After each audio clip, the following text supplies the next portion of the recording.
Terima kasih. Shalom. Assalamualaikum warahmatullahi wabarakatuh. Selamat siang untuk kita semua. Penyuluhan anti korupsi untuk ASN dan kepala kampung. Penyuluhan anti korupsi ini akan disampaikan oleh penyuluh kami, yaitu Bapak Nur Hadi SPD MPD. Beliau yang sudah memiliki sertifikat untuk menyampaikan penyuluhan anti korupsi bagi kita semua. Saya Nur Hadi. Kenapa kok pakai rompi biru? Nah, rompi biru itu nggak sembarangan, tapi tidak harus tidur di kuburan 40 hari, tidak ya. Tapi kita cukup untuk mendaftar sebagai penyuluh anti korupsi di KPK, ACLC KPK. Kemudian lembaga sertifikasi profesi KPK itu menguji kita. Nah, kalau Bapak Ibu pengen seperti saya, siapa saja bisa. Kepala kampung, kepala OPD, kepala siapa, ataupun staf. Silakan bisa menghubungi saya untuk memberikan informasi bagaimana bisa menjadi penyuluh anti korupsi. Di Papua ini ada di ASN-nya itu ada 7 orang ASN-nya. Sedangkan yang lain dari LSM ada, dari GIZ, dari tokoh perempuan ada semua. Dan Papua ini baru akan kita SK-kan di Gubernur Provinsi Papua, insya Allah pada saat Hakordia. Bapak Ibu, saya informasikan bahwa Hakordia, Hari Anti Korupsi Sedunia, nanti ada 2 tempat dipusatkan untuk Indonesia, yaitu di Aceh sama di Papua. Jadi saya mohon nanti saat Hakordia semuanya tampil. Yang sekolah-sekolah bagaimana anaknya bisa tampil nanti semua dipusatkan di Stadion Papua Bangkit. Nah, tepuk tangan untuk Papua dulu. Kontingensi darurat, barangkali kita nggak tahu nanti ada gempa dan sebagainya, nggak usah kita berebut tempat, berebut pintu, kita tenang saja. Karena di Stadion Kanjuruhan ini bukan apa yang bikin banyak meninggal itu karena terinjak-injak, karena berebut pintu. Nah, saya harap tidak ada seperti itu ya. Nanti tenang, sesuaikan dengan tanda-tanda evakuasi yang ada di sini sesuai dengan peraturan BNPB. Kemudian kalau ada kabel ya, kalau ada kabel listrik namanya, hati-hati, jangan setrum. Cukup hatinya yang setrum dengan materi siang ini. Kemudian HP tolong silent dulu. Tapi kalau ada penting sekali, kepala bagian apa, silakan cukup begini ke saya dan keluar sebentar. Nah, kemudian selesai jangan ke warung, tapi balik lagi udah kenyang semua kan? Baik. Karena kita ingin kita semuanya fokus pada apa yang kita sampaikan, jangan sampai terjerat di APH seperti yang 2 bapak tadi sampaikan dari kepolisian dan kejaksaan. Sekali kita berusaha dengan polisi tidak bisa tidur, itu sudah pasti. Sekali jangan terjerat. Nah, nggak pengen nggak terjerat loh, maka ikuti setelah pesan-pesan berikut ini. Lanjut. Nah, saya buka dengan pantun. Nanti kalau saya bilang cakep gitu, orangnya gak cakep jadi. Okay. Jika integritas telah membumi, negeri makmur bukanlah anak. Jika yakin ada potensi korupsi, lihat, lawan, dan laporkan. Tepuk tangan kita semuanya. Tapi bukan lihat lawan ya. Lihat lawan, teman-teman lawan dikira lawan langsung laporkan, tidak. Lihat, lawan, laporkan. Lihat apa bisa ya, apa ini ada buktinya yang cukup ya. Nah, baru lihat lawan. Lawan itu bukan berarti dilawan, tidak. Kita dekati. Lawan iblis yang ada di dirinya, diingatkan dulu sebagai cinta kasih kepada teman, kepada atasan, kepada bawahan. Sampaikan. Itu caranya. Kalau stop. Tapi kalau dia sudah kita ingatkan tapi lanjut, laporkan. Baru gitu. Latar belakang kenapa kok ada penyuluhan anti korupsi? Kenapa kita semua budayawan, tokoh pemuda, tokoh perempuan, pendeta, ustadz, semua dilibatkan untuk seperti saya ini, kalau bisa. Minimal materi-materinya ketika berkhutbah, ketika itu ada mengandung ini. Ingatkan pada korupsi. Lanjut Mas. Ini latar belakangnya. Tipikor tindak pidana korupsi di negara kita itu sudah seperti apa ya? Virus, seperti ini kanker yang ganas. Semua lini, saya bisa korupsi, bapak bisa korupsi, siapapun bisa korupsi. ASN ini, ASN. Semuanya bisa. Inilah hebatnya korupsi. Semua lini bisa tumpas sama dia. Ini. Maka sekarang makin berbahaya, semakin penyakit kronis menyebar siapa saja, saya, Anda, dan siapa saja. Maka KPK itu sampai pusing. Banyak yang ditangkap. Masa mau begini terus? Ya kan? KPK hanya di Jakarta sana. Ada pertanyaan apa dari perwakilan KPK di Papua? Nggak ada. Papua hanya KPK itu hanya di pusat sana Jakarta. Jadi tapi ada Kosubgas dan sebagainya ada di region-region ada. Oke, oleh karena itu perlu partisipasi kita semua, bukan Nur Hadi saja, tapi bapak-bapak ini saya undang untuk menjadi penyuluh anti korupsi. Di OPD-nya Mas Mandi dia agen perubahan. Tadi Pak Nur Biaji tanya agen perubahan. Selain penyuluh anti korupsi, juga mungkin ada 1, 2 atau sekelompok orang yang ada di instansinya masing-masing untuk menjadi perubahan di situ. Kalau ada tidak masuk kantor tepat waktu, pulang cepat, datang terlambat, itu kan banyak. Ada orang sekelompok untuk mewarnai itu. Ayo kita sepakat 5 orang misalnya di ruangan kita ini, bagaimana kita menjadi agen perubahan. Datang tempo, pulang sesuai dengan aturan. Itu namanya agen perubahan tapi di SKK. Nah, ini RP minta seperti ini. Nah, saya penyuluh korupsi termasuk agen perubahan. Kita harus bisa menjadi dampak bagi lingkungan kita. Lanjut Mas. Nah, coba kenapa kok kita semuanya harus ikut terlibat untuk pencegahan? Kalau tadi penindakan misalnya.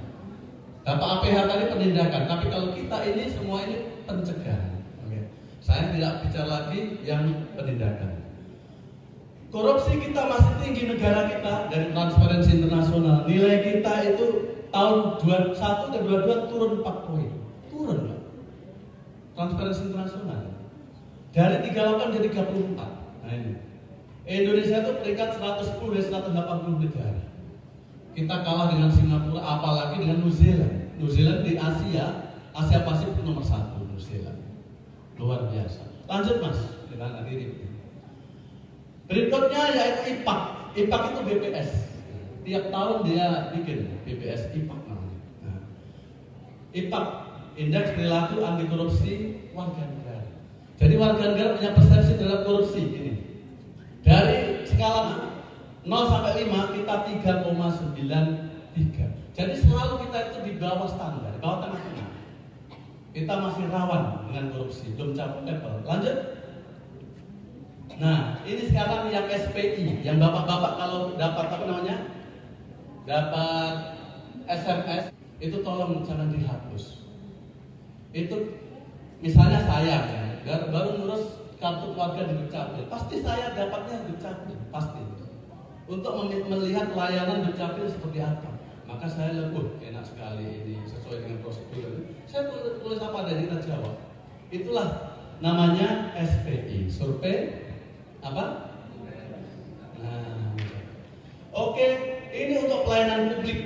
Pelayanan publik baik yang 5 pelayanan dasar, termasuk yang non pelayanan dasar, perizinan, Dukcapil itu namanya non pelayanan dasar. Tapi kalau pendidikan, PU, PR dan sebagainya itu sosial sampai sosial itu pelayanan dasar.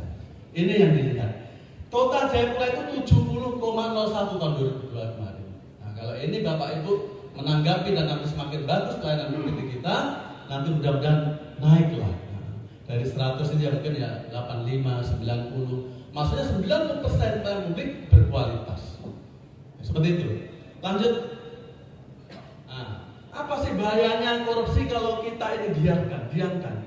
Bapak Ibu diam saja. Tadi nggak peduli tadi dari dari kepolisian tadi. Kenapa? Karena kita nggak peduli. Kita harus peduli dong. Karena ekonomi bisa merusak pasar. Persaingan tidak sehat, contoh PBJ misalnya, pengadaan barang jasa. Tapi karena ada yang main belakang, maka PBJ tadi tidak. Padahal banyak yang antri itu, pengusaha-pengusaha Papua yang lemah dan terpilih. Contoh ini contoh. Baik sosial dan kemiskinan. Nah, lapangan kerja sulit karena nyogok-nyogok seperti tadi. Banyak pertanyaan tadi semua di sini. Nyogok akhirnya yang nggak bisa, tidak bisa. Yang suap-suap aja yang bisa masuk. Kemudian birokrasi pemerintahan, pelayanan publik tidak efisien dan biasanya diskriminatif. Yang pakai amplop di bawah amak ya, itu yang didulukan. Yang tidak, itu namanya diskriminatif. Karena banyak orang pernah kasih ke saya sebagai klien publik, ada apa ya namanya? Ada hutang budi, hutang budi. Kita tersandra oleh pemberian dan sebagainya. Nanti akan kita bahas sebentar gratifikasi. Politik demokrasi sudah jelas. Nah, banyak yang legislatif waktu anu sudah ada serangan fajar. Maka KPK sekarang membuat slogan untuk serangan fajar apa? Tolak uangnya, laporkan orangnya. Kalau dulu tolak uangnya, jangan pilih orang. Sekarang tidak. Tolak orangnya, laporkan orangnya. Bayangkan lebih susah. Jadi kita harus pastikan bahwa integritas ini ada di kita. Lanjut. Hankam dan sebagainya, lingkungan hidup, penegakan hukum, lanjut aja. Nah, baik. Jadi dari dampak tadi itu ternyata sangat ngeri. Korupsi itu sangat ngeri dampaknya. Nah, maka kita pahami baik-baik, kita duduk di sini, bagaimana kita pahami baik-baik dan masing-masing diri kita, tujuan kita adalah menolak korupsi. Untuk diri kita dan untuk lingkungan kita karena berduaan dengan teman-teman kita di kantor. Untuk diri kita tolak korupsi. Itu tujuan kita duduk di sini. Baik, lanjut. Nah, kita lihat coba, jangan sampai karena akibat titik kemudian mengorbankan keluarga kita. Ini coba lihat anak-anak kita seperti ini kalau kita sampai terjerat. Jadi ibu guru ini memanggil anak-anak satu-satu. Judulnya hari itu adalah pekerjaan ayahku. Pekerjaan ayahku ini tulis. Satu persatu dia maju. Satu ngomong bangga, oh ayahku petani bisa menyediakan beras dan sebagainya untuk memberi manfaat makan dari semuanya. Yang satu sebagai apa saat ini terakhir. Nah, dia mau ngomong apa di depan kelas? Sedangkan bapaknya terjerat dengan KPK seperti ini. Apakah kita mau seperti itu? Mau seperti itu? Tidak. Mulai saat ini, yang lalu biarlah berlalu. Saya pengen pertobatan nasional hari ini dan nanti ke depan lebih baik untuk kamu kita semua. Yang bicara ini juga pernah dapat gratifikasi, pernah dapat gratifikasi. Waktu jadi kepala bidang dulu ada yang amplop. Tapi untungnya saya ya Ustadz, jadi ya uangnya ayo dipakai untuk apa namanya staf atau bikin mie atau apa gitu. Bisa ditanya di dinas. Pernah. Tapi orang yang seperti sekarang yang kita harapkan mengakui itu salah dan kemudian berbuat yang baik lagi. Namanya pertobatan, pengakuan dosa. Jadi hari ini saya ajak pengakuan dosa dan kita stop. Kita pernah berbuat begitu. Integritas itu mengakui itu dan kita tidak akan mengulangi yang seperti itu lagi. Baik, inilah saya pengen satu kata saja untuk diri kita, nilai diri kita untuk agar kita terhindar dari korupsi itu apa kira-kira? Kalau saya contoh, boleh ini atau boleh yang lain. Integritas, saya integritas. Saya integritas kalau saya diri saya kan, integritas. Mungkin Bapak Ibu berani dan sebagainya silakan. Saya pengen mendengar apa kira-kira yang di hatinya. Bapak bisa nilai diri satu kata aja yang membuat kita tidak akan korupsi. Di antara itu atau bisa yang lain.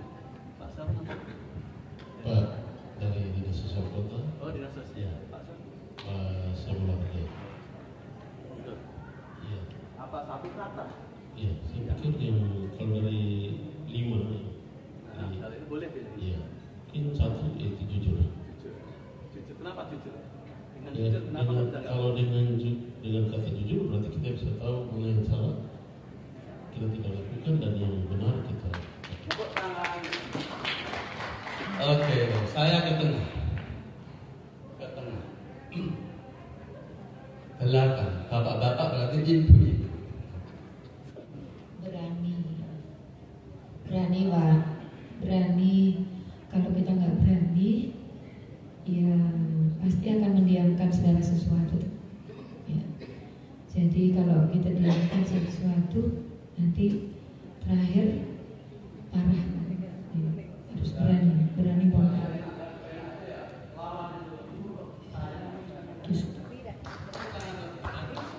Luar biasa. Karena waktunya tadi dibatasi, 2 dulu, nanti pertanyaan berikutnya sana ya. Berani, luar biasa. Pak Baru kan lompat, akan cek satu dulu, menyatakan berani berbeda dengan walaupun saya harus terkucil dari komunitas. Luar biasa. Itu tepuk tangan untuk Pak Baru. Baik, lanjut.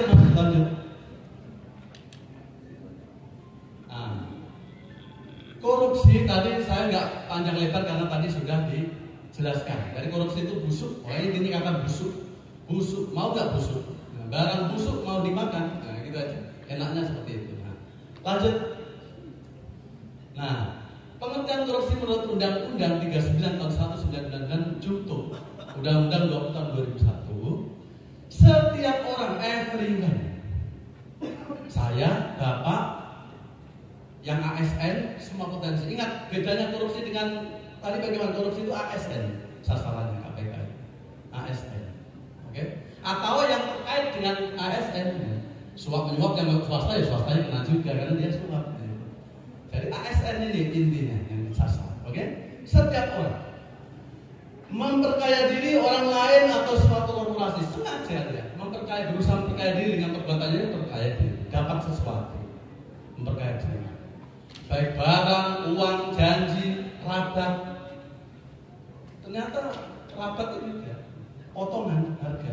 Tapi di DPA sekian. Tapi karena hubungan kita dapat rabat dibiarkan, tidak dikembalikan ke kas negara, tapi untuk kantong sendiri itu korupsi. Karena apakah uang yang kamu belanjakan itu punya siapa? Nah, itu. Jadi kalau ada sisa kembalikanlah. Gitu. Jangan diambil. Itu rabat contoh. Bahaya begitu.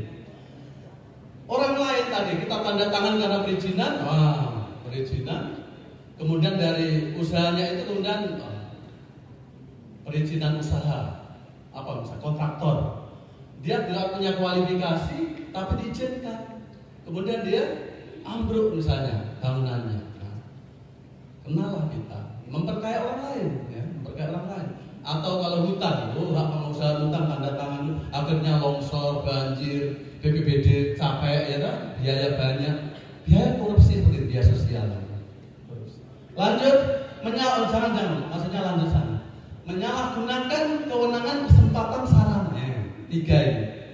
Menyalahgunakan kewenangan kesempatan sarana. Sarana aja ya, saya kali ini sarana. Contoh mobil dinas, kendaraan dinas. Untuk apa kendaraan dinas? Kendaraan dinas untuk apa? Kira-kira adakah nggak mengaku saja? Ada nggak pengalaman kita bapak ada mobil dinas? Oh nggak ada, yang ada siapa? Oh iya, kalau kendaraan dinas, kalau bapak pengalaman untuk apa? Untuk apa saja? Terima kasih. Mobil dinas yang saya pakai setiap hari dipergunakan untuk keliling kota Jayapura melaksanakan penagihan piutang pajak maupun retribusi. Setiap hari. Itu saja ya? Ya. Tidak pakai untuk pelesir ke PSI? Tidak. Atau nongkrong-nongkrong di tidak ya? Tidak. Apalagi di Pati Mijang. Pertama Pak Andreas, ini luar biasa. Seperti itu. Mobil dinas untuk dalam rangka dinas. Apa ruginya keuangan negara kalau saya nggak pakai untuk misalnya ya, wah minggu ini sama keluarga kemudian kita nongkrong-nongkrong di Pantai Hamadi misalnya, putaran mesin, nah itu lagi, memang bensinnya dari Anda tapi putaran mesin itu, kilometernya itu, nah itu nanti akan mempengaruhi umur dari mesin. Mesinnya punya negara, bensinnya punya Anda. Itu aja, ini kecil-kecilan begitu. Sarana itu. Kemudian yang dapat merugikan keuangan negara ada 2. Keuangan negara itu dari 12 pasal di undang-undang itu hanya 2 pasal yang keuangan negara dibahas. Yang lain itu selebihnya bukan keuangan. Suap. Apakah suap dengan suap itu negara uangnya rugi? SPJ saya tetap ini ya. Tidak negara nggak rugi. gratifikasi apa negara rugi uangnya? Tidak. SPJ tetap seperti DP sama. Tapi dari 12 itu hanya 2 yang keuangan. Yang lain ini yang akan kita bahas ini adalah bukan keuangan negara. Baik, lanjut Mas. Inilah korupsi. Apa masih ada nggak? Memangnya tidak ada aturan? Ada. Saya tidak akan lihat semuanya. Ya, sebelum reformasi KUHP dulu, bawaan Belanda itu sudah menyebut perbuatan korupsi, tapi nggak sebut korupsi. Perbuatan korupsi. Lanjut ujung. Setelah masa reformasi, nah ini yang akhir-akhir ini tahun 2000 ada PP 71. Ini karena KPK itu mendorong masyarakat punya peran partisipasi, seperti jadi penyuluh. Nanti kalau menjadi agen perubahan di kantornya. Tiap tahun kita dengan KPK memberi penghargaan pada perorangan yang bisa menjadi agen perubahan seperti itu. Dan Impres itu tentang Impres 2004-05 itu percepatan pemberantasan korupsi.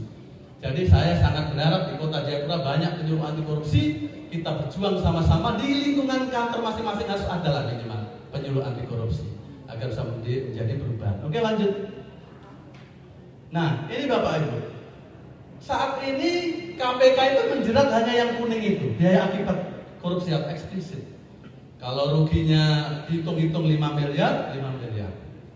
Padahal untuk mendapatkan 5 miliar itu, untuk mengejar orang itu, lihat. Satu, ada biaya sosialisasi seperti saya ini dapat. Biaya sosialisasi. Ada biaya pendidikan di anak-anak di SMP dan sebagainya itu juga perlu biaya. Yang kedua, biaya penyelidikan sampai putusan dari Pak APH, polisi, penyelidikan, penyidikan, penuntutan, putusan, inkrah, baru eksekusinya. Itu semuanya, tapi tidak dihitung. Ini baru biaya eksplisit, belum implisit. Nah, ini yang bawah. Contoh, ada orang dapat tender misalnya membangun sekolah, misalnya. Jembatan yang paling enak jembatan. Karena dia juga waktu PBJ itu prosesnya nggak betul, ada pendekatan sebagainya, ada memberi sesuatu, akhirnya uang yang diberikan kepada pejabat tersebut mengurangi spek, mengurangi kualitas pekerjaannya. Siapa yang mau rugi? Gitu? Usaha kok. Ya saya ambilkan dari plafon itu, kan begitu pikirannya, nggak mungkin. Akibat diberikan kepada kita sebagai ASN. Itu akhirnya kualitas pekerjaan itu mungkin semennya campurannya nggak sesuai, mungkin apanya nggak sesuai. Akhirnya 1 tahun ambruk itu jembatan baru dibangun. Siapa yang rugi? Anak sekolah nggak bisa lewat situ, pedagang sayur nggak bisa lewat situ. Cuma ini namanya biaya akibat atau implisit. Belum tapi yang kita bukan kota nggak ada kewenangan itu provinsi, yaitu pengurusan hutan, buka lahan sana, akhirnya jadi longsor jadi apa? Biayanya banyak. Harusnya koruptor itu itu semua biaya itu dibebankan pada dia biar kapok. Setuju begitu? Waduh, ini nggak pengusaha semua. Oke, Mas, sebelum kita lanjut kita pengen dulu Mas. Oke, sepertinya kekenyangan ini asam urat. Pengen, asam urat dihilangkan.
Baik,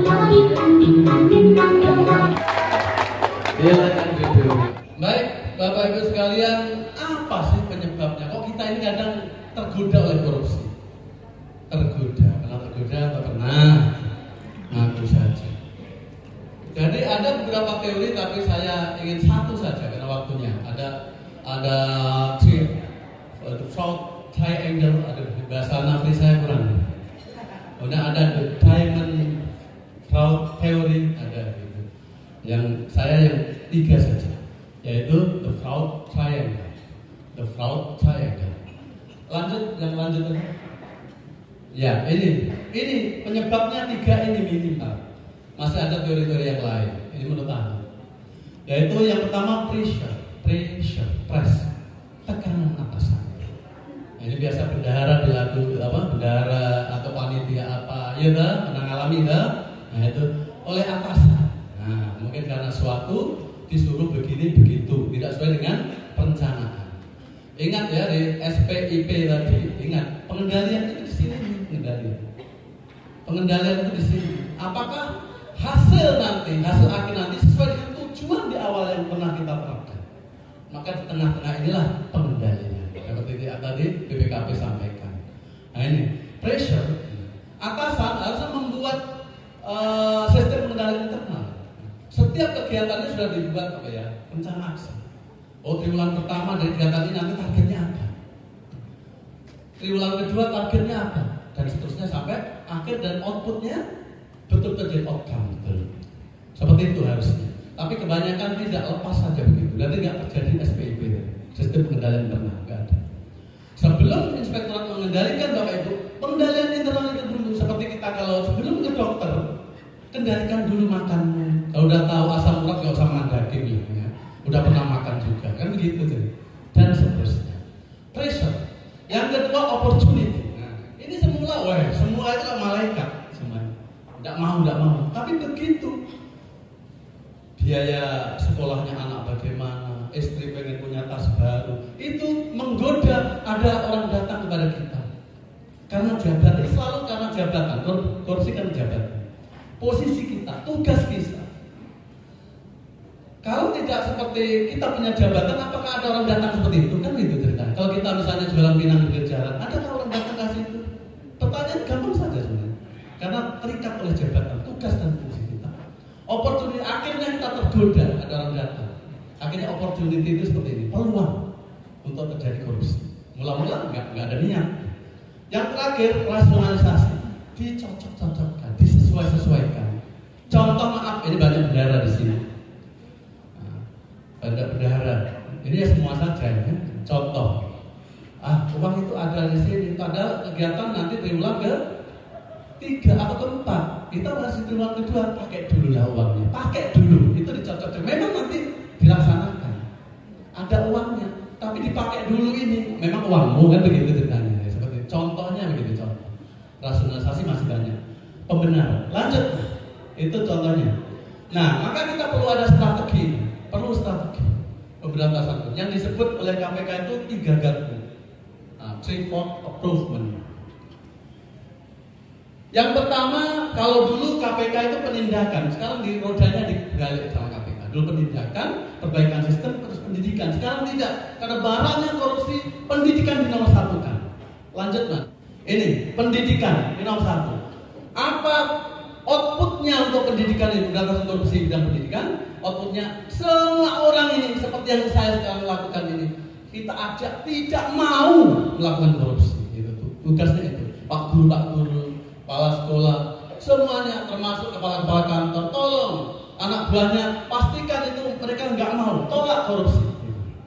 Itu pendidikan.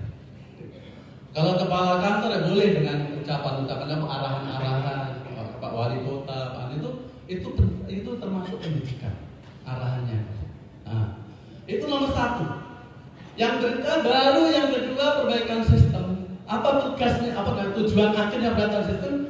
Menutup peluang untuk bisa melakukan korupsi.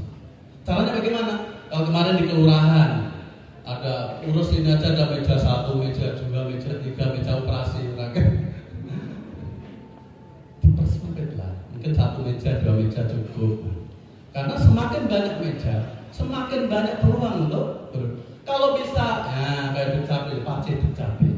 Jadi menutup peluang karena tidak bertemu langsung misalnya. Semakin menutup peluang, semakin sistem kita bagus, semakin menutup peluang celah untuk bisa terjadinya korupsi. Korupsi karena biasa tatap muka, ada deal, ada transaksi di situ. Lanjut, lanjutnya nomor 3, jangan lanjut situ ya. Yang terakhir itu baru Pak APH tadi, polisi, kejaksaan itu sampai KPK itu terakhir, yaitu akan jerah, dipidana. Maka ada upaya-upaya untuk Bapak Ibu di sini, karena kita inspektorat itu untuk merapikan sebelum orang-orang itu datang mengurus kita rapikan, kamu kurang ini loh, ganti rugi sudah, TGR begini, akan tidak ditangkap oleh mereka itu. Inspektor itu mitra, jangan takut ke inspektor datang, konsultasi, tanya, nggak apa-apa. Kemarin ada datang ke saya, Pak, ini perjalanan dinas hanya pesawat aja Pak, tiket pesawat. Tanya konsultasi ke saya. Sementara tidak ada darat di Jayapura, nggak ada, Jakarta tidak ada, apa bisa? Saya pesawatnya kan masih ada harga sisa ini dari harga plafonnya. Bisa nggak untuk darat sekian itu LPG? Nggak bisa. LPG itu lihat sesuai dengan DPA. Bunyinya DPA itu sudah yang kita tanya di akhirnya di ujung LPG. Nggak bisa dikembang-kembangkan seperti itu. Itu kesalahan di perencanaan. Kenapa kemarin nggak tahu ada perjalanan darat kok tidak direncanakan? Salahnya siapa? Nah, jadi begitu contohnya. Ya. Jadi tolong kita jangan sampai berurusan dengan polisi, jangan sampai kita sebenarnya rapat-rapat seperti ini nggak perlu. Polisi itu nggak perlu. Kalau kita baik semua. Saya mau tes dari apa yang disampaikan oleh Pak An. Ini aja, terakhir kuis ya, kuis itu. Klik. Ini studi kasus. Nah, klik pertanyaan. Soal 1, awas, jika nggak lulus. Kasus izin usaha rumah makan kenyang. Bapak Lobby adalah owner rumah makan kenyang, salah satu warung di kawasan Ruko, Kota Pratidur, berencana membuka usaha rumah makan. Sebelum dapatkan izin, Bapak Lobby memproses lebih dahulu izin usahanya, namun website perizinan down. Kemudian Pak Lobby mendatangi petugas X yang perizinan, menyampaikan izin makannya dapat diproses asalkan, kata Pak X ya, asalkan dibayar dengan kala administrasi 15 juta untuk upah akselerasi IT. Kira-kira itu suap atau pemerasan? Halo, siapa angkat kaki? Angkat kaki.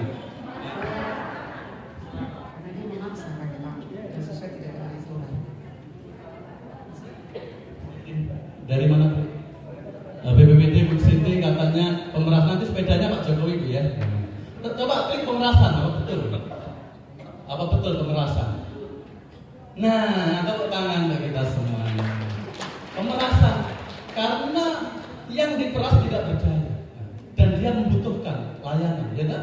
Sedangkan dia saya sebagai pelayan itu memaksa sesuatu agar, itu namanya pemerasan. Niat jahat ada di siapa?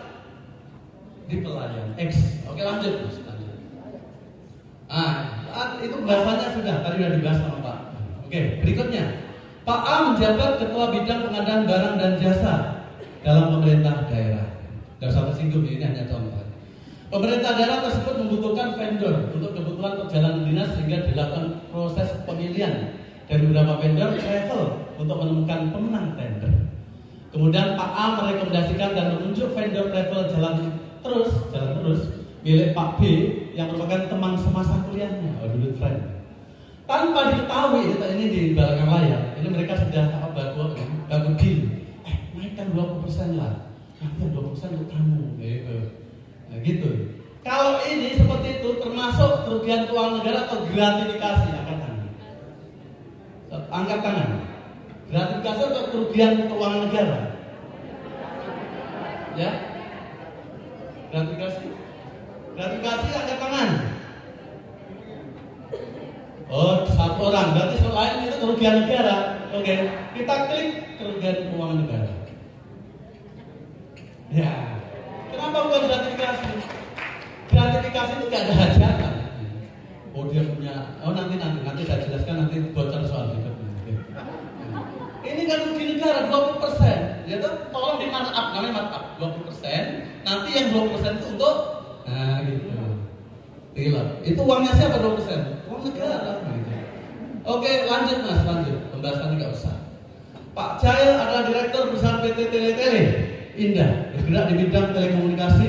Melihat potensi kebutuhan Pak Jail hendak bekerja sama dengan Dinas Kominfo untuk mengadakan menara BTS di distrik ABC. Sudah, oleh karena itu PT Tele Indah proses permohonan rekomendasi izin pembangunan telekomunikasi pada Pemkot. Karena sudah lewat 60 hari, nggak sabar. Kok lama sekali sih perizinan ini.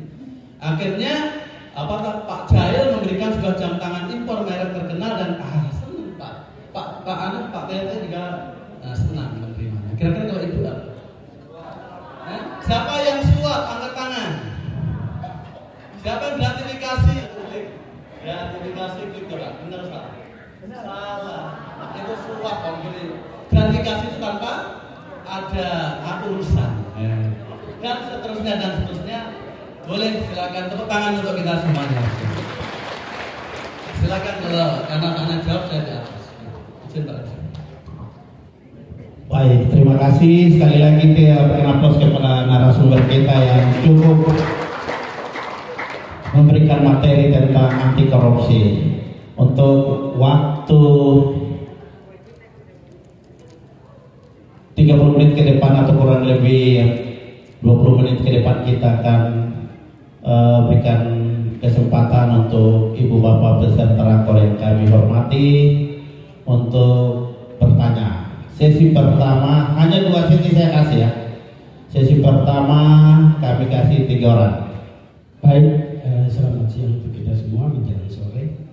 Nama saya Petrus Awungero dari Kepala Sekolah SMP Negeri Muratami. Terima kasih buat kesempatan. Menarik materinya yang Bapak berikan terkait anti korupsi buat kita. Yang ingin saya tanyakan, dengan mungkin sedikit berikan saran saja.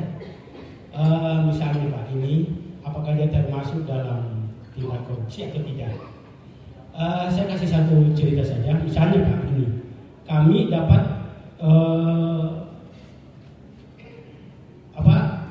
rehab rumah guru, dan itu proyeknya ditender oleh salah satu kontraktor. Proyeknya belum berjalan, kontraktor ini sudah jual tendernya itu kepada kontraktor yang lain dengan nilai yang berbeda. Dalam perjalanan kita sudah sepakati dengan kontraktor yang pertama, pekerjaannya harus begini. Dalam perjalanan waktu pekerjaan belum berjalan, kontraktor yang kedua datang dengan wajah yang berbeda. Lalu saya bertanya, Bapak kontraktor? Iya. Pekerjaannya Bapak yang tender? Iya. Dalam perjalanannya waktu, ya kita sampaikan bahwa yang pertama harus direhab yang ini sekian. Lalu kontraktor yang kedua bilang, oh tidak Pak, itu dia tidak ada dalam rak. Sedangkan saya bertanya, raknya sudah dipegang di tangan. Belum Pak. Lalu bagaimana dasarnya Anda mau bekerja tanpa ada rak? Lagi menunggu konsultan memberikan rak kepada kami. Lalu Bapak sudah terima 30%. Belum Pak. Bapak berjalan dengan apa? Dengan uang saya sendiri. Bapak kan buat kesalahan. Kalau Bapak berjalan dengan uang Bapak sendiri tanpa ada rak. Saya bilang begitu. Nah, kontraktor yang pertama, saya berikan saran untuk kontraktor bahwa setiap pembangunan pekerjaan harus pajang di depan papan yang di situ ada tertera nominalnya supaya kami tahu. Karena kami pihak sekolah akan merasa dirugikan ketika proyek berjalan lalu hasil yang kami harapkan tidak sesuai. Seperti itu. Itu kenyataan. Apakah ini termasuk tindakan korupsi di antara kedua belah pihak atau gratifikasi? Terima kasih atas waktu yang diberikan. Nama saya Arik Ensaka,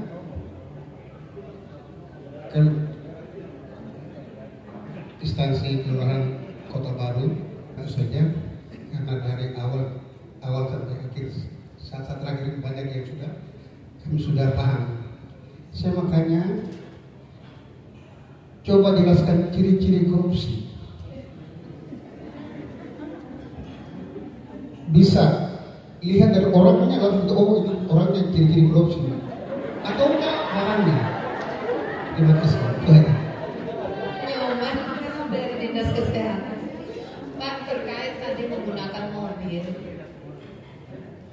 yang mungkin berbeda kita di Papua dengan di Jawa sana. Kalau di Jawa sana mereka sudah punya mobil, sehingga mobil plat merah digarasikan, Pak. Tapi kalau di sini masa teman-teman nggak punya mobil, ironis sekali. Hari Senin sampai Sabtu misalkan dia sudah pakai, kemudian dia jalan kaki hari Minggu. Di mana belas kasihan negara? Jadi menurut saya perlu disuarakan, Pak. Jadi kalau semua kita katakan korupsi, tadi saya katakan tadi, di mana kompensasi negara buat orang yang mengabdi? Kalau sampai itu juga harus diurusin. Itu minta maaf. Jadi saya mungkin sedikit bersuara. Terima kasih.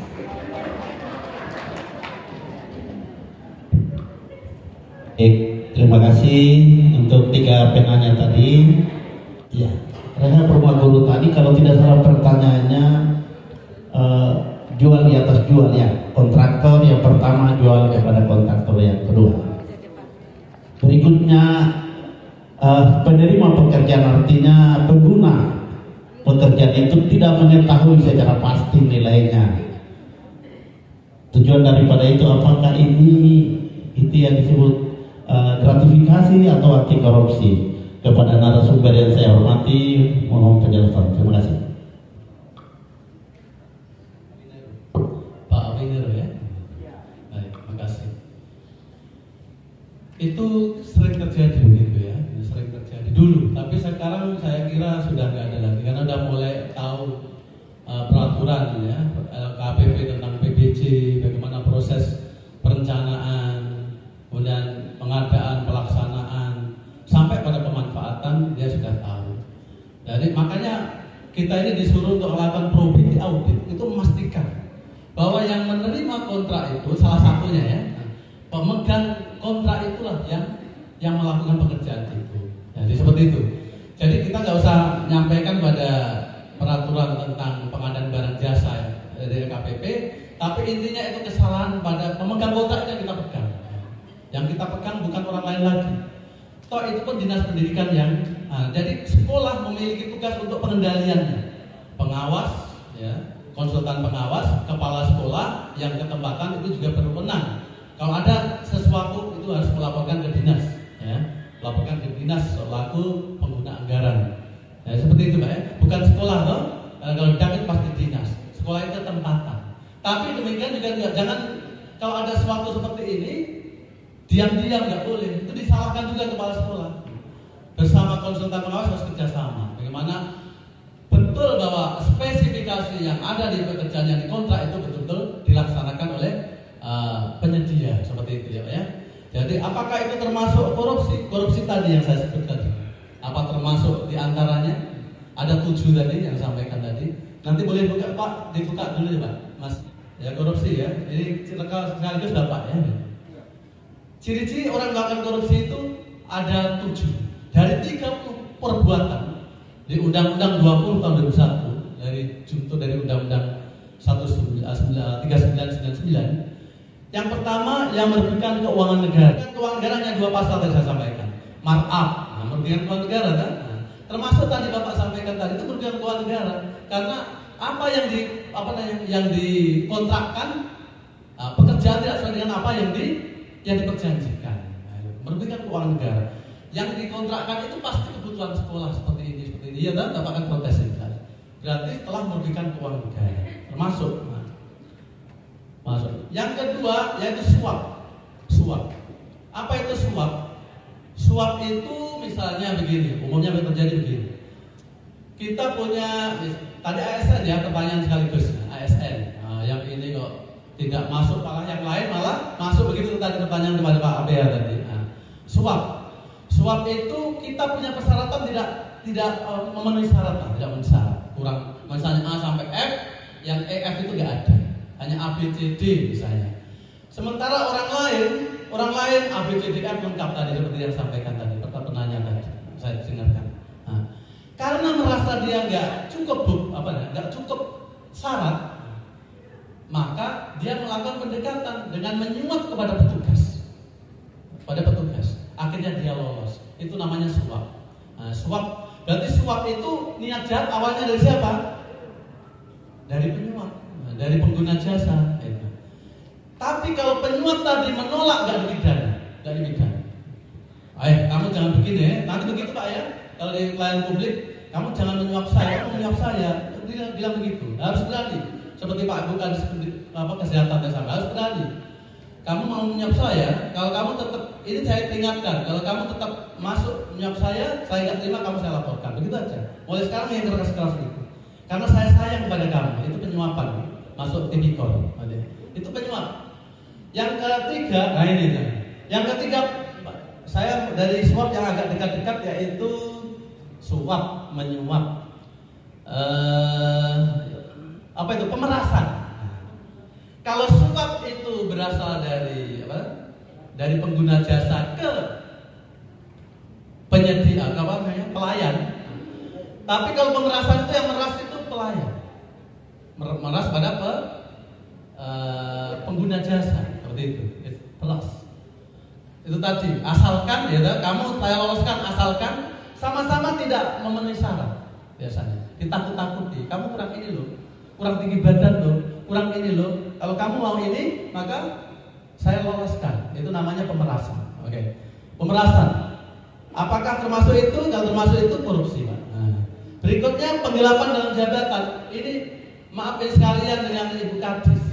Yang saya maksud tadi kan minggu-minggu tadi kan teman-teman yang ngomong ya. Saya nggak mau minggu. Tidak ada hubungan dengan tugas dan fungsi. Undangan kaitan kepala dinas ya monggo. Penggelapan dalam jabatan itu seperti tadi. Tadi ada pertanyaan itu masuk penggelapan dalam jabatan itu. Dokumen tadi tidak transparan, tidak disampaikan. Atau pengumuman yang sengaja dibuat injury time agar kroni-kroninya yang misalnya PBJ. Tapi sekarang udah online jadi enak. Dulu enggak. Jadi PBJ itu pengumuman RUP dan sebagainya itu di akhir-akhir biar kroninya dulu masuk. Baru injury time baru ditayangkan untuk umum. Nah itu contohnya penggelapan dalam jabatan. Mana kalau sudah lain? Berikutnya gratifikasi ini. Bapak Ibu, gratifikasi itu apa ya namanya? Sumbernya korupsi. Berawal dari situ, hati-hati. Awas guru-guru, makanya Pak Wali Kota selalu kasih edaran. Guru-guru atau apa pas hari raya semuanya. Kalau guru mau kenaikan kelas itu harusnya juga dikasih edaran untuk gratifikasi ini. Biasanya karena suatu pemberian orang tua itu kadang mempengaruhi mempengaruhi sportivitas, ya kan? Wah ini orang tuanya kasih tas dari Singapura ini memangnya. Masuk nilainya 55 matematika, saya ke matematika, ya kasihlah dari 56 jadi 65, gitu. Balik aja. Angkanya enggak tipu, cuma hanya dibalik gitu aja. Contohnya begitu. Oke. Jadi seperti itu yang tadi Mas, yang di atas ini. Nah, itu. Apalagi? Oh, benturan kepentingan ini banyak sekali. Benturan kepentingan. Makanya kita ada perwali benturan kepentingan antara lain. Ini yang biasa terjadi aja. Ini biasa kalau di MCP itu dalam PBJ. Selalu PBJ karena paling rawan PBJ. Saya punya istri, saya kepala dinas. Istri saya punya CP PT maju mundur misalnya ya. Konstruksi. Kemudian ada penunjukan yang nilainya sekian bisa penunjukan, diarahkan. Maaf kepala sekolah ya, bos punya toko di rumah, ATK dan sebagainya. Kemudian bos untuk ATK sebagainya diarahkan ke belanja ke toko-toko yang termasuk benturan kepentingan. Kita punya jabatan di satu sisi sebagai kepala kantor yang harus menggunakan anggaran, satu sisi kita punya usaha, kroni kita, bukan kita ya, tapi mungkin istri kita, saudara kita, ipar kita, mantan pacar kita. Mantan pacar istri itu mantan pacar. Terakhir curang itu markup salah satunya. Ini banyak sebenarnya contohnya. Bapak sekaligus ya sudah terjawab ya. Kalau termasuk ini termasuk korupsi karena masuk delik ada pasal-pasalnya. Seperti itu. Tinggal begitu. Yang sudah terjawab nanti terjawab. Baik Pak narasumber, ini masih ada satu pertanyaan lagi dari seorang ibu tadi, bahwa ini mohon maaf tadi Pak Winero juga ada dua pertanyaan. Ini dua pertanyaan ini sama, yaitu penggunaan kendaraan dinas di luar jam dinas. Nah, ini tadi mau membandingkan bahwa di Pulau Jawa seperti gini, di Papua seperti ini. Sebenarnya aturannya sama. Cuma dari kita bagaimana kita memanfaatkan atau memfungsikan kehadiran itu dalam jam-jam tertentu. Waktu saya persilakan. Baik, mohon maaf tadi hanya contoh saja karena umum terjadi ya, penggunaan kendaraan dinas. Jadi sarana tadi kan seperti sarana salah satunya ya, kesempatan garing sarana yang menjadi tugas tanggung jawab dia. Ingat ada di Permendagri itu tentang aset. Hati-hati. Ada di situ, tolong baca baik-baik penggunaan aset. Kita yang diberi kekuasaan untuk menantang untuk seperti senjata api, seperti apa kendaraan, banyak kita kan ada berita acara ya. Di situ ada tugasnya untuk mengamankan aset ini, pengamanan aset. Nah, untuk pengamanan aset itu ada kewajiban karena kita tanda tangan ya. Gini aja, tanya pada hati nurani, apakah itu termasuk terkait lingkup tugasnya, yang mendukung tugasnya itu? Kalau tidak, ini undang-undang yang ngomong ya, berlaku Jakarta Sabang sampai Merauke, Alor sampai Rote. Jadi sama, Papua kalau tidak akan mengenal itu.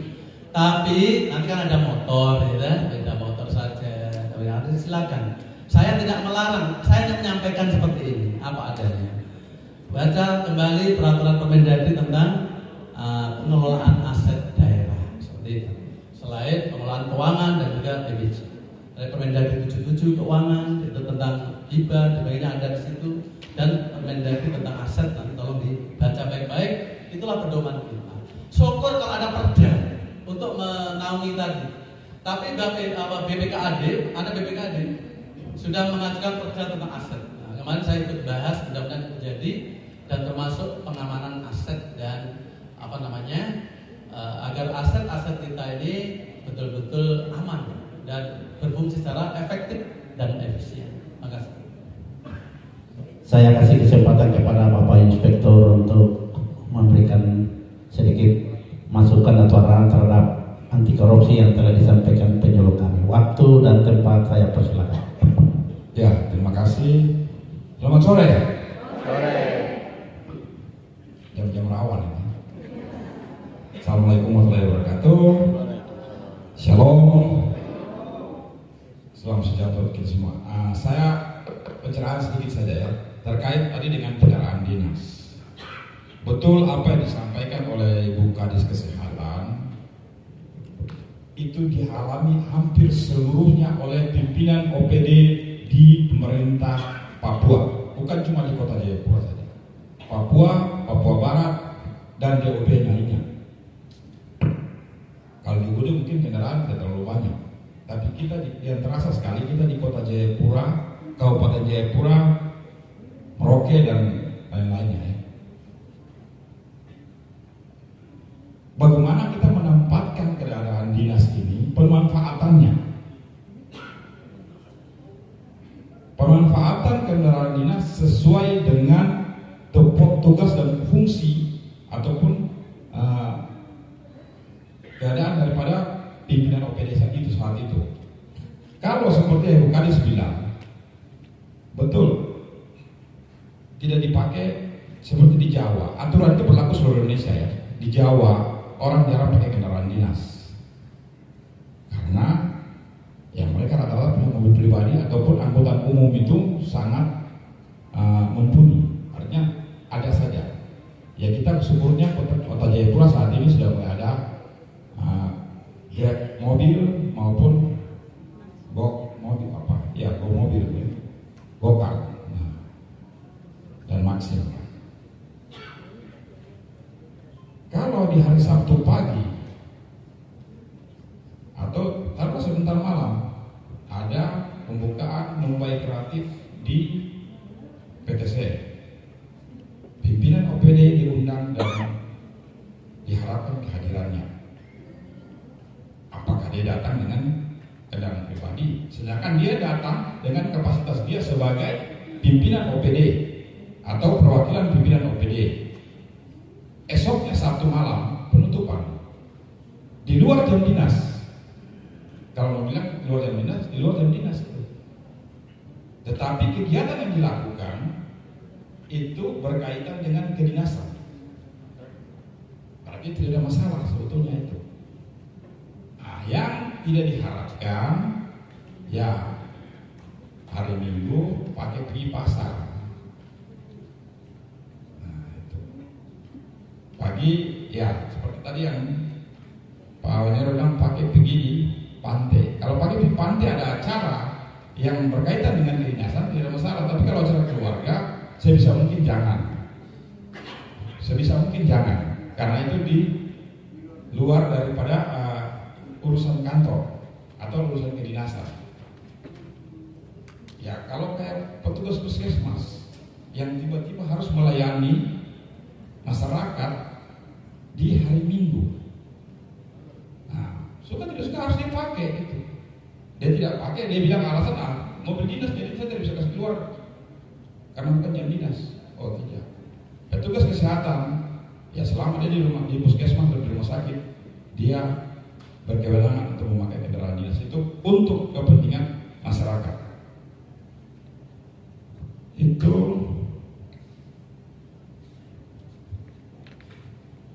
dan untuk pencegahan seperti yang disampaikan oleh Pak Nur sebagai penyuluh anti korupsi atau paksi untuk kita Kota Jayapura, kita harus berbangga karena paksi di Kota Jayapura itu terbanyak di Papua. Kita yang punya penyuluh anti korupsi di Kota Jayapura ada 4. 1 Pak Nur Hadi sendiri di Inspektorat, 1 Ibu Yati di BKPP, 1 guru SMA 4 ya, di Dinas Pendidikan, sama satunya di SMP 7 itu. Lain daripada ini rata-rata cuma 1 dan belum ada. Dan ikut barang ini dia melalui sertifikasi dan ujian kompetensi. Dan kita harus berbangga karena kita Kota Jayapura punya. Tepuk tangan dulu ya, kami tepuk tangan.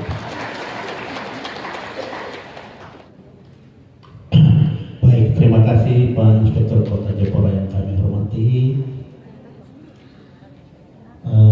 Kesempatan terakhir saya berikan kepada Pak Sumber untuk menyampaikan. Baik, closing statement. Bapak Ibu, kita di sini jangan sia-sia lah hidup sini. Kita sudah sama-sama tahu, tadi saya tambah walaupun kulit-kulitnya saja. Karena waktu ya, yang penting kita tahu sedikit terkait dengan tipikor itu apa, tidak benar korupsi. Dan itu jadikan musuh kita hari-hari di kantor kita. Nah itu, sudah tahu, kita paham, maka mulailah dari diri sendiri. Mulai jujur, tadi Bapak sampaikan, jujur, disiplin, peduli, namanya Jumat bersepeda kan. Atau yang lebih seksi lagi saya bilang nilai anti korupsi itu cupai mandi tangkar sepedil, bukan cupai bintang film. Jujur, peduli, mandiri, cupai mandi, disiplin. Nah itu kita tanamkan. Mandi, sederhana, berani, bukan kesehatan itu yang berani, kemudian terakhir adil. Kalau 9 nilai anti korupsi kita tertanam pada diri kita, insya Allah kita nggak akan tergoda oleh rayuan setan yang ada di sekeliling kita. Yang kedua, pengendalian ini yang utama. SPIP kita sudah tinggal sedikit lagi. Jadi tolong setiap begitu ada RKA itu langsung membuat, yaitu manajemen risikonya, perencanaan risikonya, analisis risiko. Oh, kegiatan 5 itu 3 yang paling risiko. Risiko karena apa? Yang terutama ini dikaitkan dengan tujuan pembangunan daerah di renja kita, ya, kemudian di renstra kita, kemudian di dokumen perencanaan yang sudah ditetapkan itu apakah ke arah situ atau tidak? Jangan sampai melenceng semua gitu. Pengendalian itu, tolong SPIP nanti silakan ke inspektorat kalau masih belum paham, silakan ya kita garap betul-betul bagaimana menganalisis risiko setiap kegiatan itu. Dan jangan lupa yaitu LHKPN, kemudian MCP kita. Tolong terima kasih kepada admin-admin yang ada di OPD, luar biasa, tepuk tangan untuk semuanya. Terakhir, asalkan ada surat ke Pak Inspektur, mungkin ada rencana rapat misalnya, rapat OPD. 45 menit. Saya siap untuk diundang, untuk menyampaikan pada pegawai-pegawai kita yang ada di kantor kita. Siap.